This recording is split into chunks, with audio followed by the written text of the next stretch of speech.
In today's video, I'm going to teach you how to access hidden settings on Brave browser.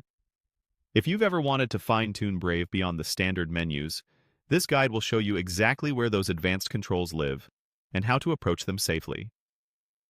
First, open your Brave browser just like you normally would. Give it a second to load your homepage or a new tab so everything is ready. Next, move to the address bar at the top of the window. Type Brave flags and press Enter.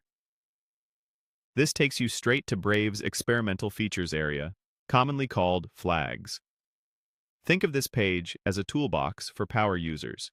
It exposes options that aren't in the regular settings menu, often because they're still being tested. They're intended for developers, or they only apply to specific platforms and hardware.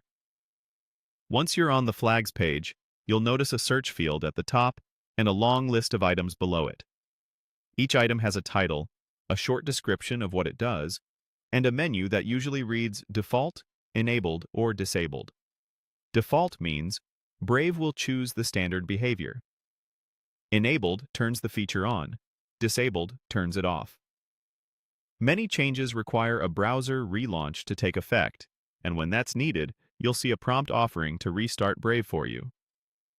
As a tip, change one thing at a time and test, so you'll know exactly what helped or caused an issue. You'll also see that the page is divided into two main sections: Available and Unavailable. Available lists the flags Brave can use on your current system. Unavailable shows features that exist in the codebase but don't apply to your platform or device right now. For example, a feature might be available on one operating system or processor type, but not another. This is normal and simply reflects compatibility differences.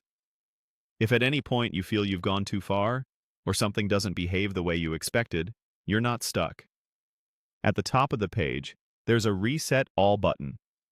Clicking it instantly returns every flag to its default state. After that, relaunch the browser if prompted, and you'll be back to the standard setup. It's a good habit to keep notes on what you changed, but the reset option is your safety net when you just want everything back to normal. That's it. By opening Brave, visiting Brave, flags, reviewing the available and unavailable sections, and knowing how to reset, you can explore Brave's hidden settings with confidence. Take it slow, read the descriptions, and enjoy the extra control these powerful options provide.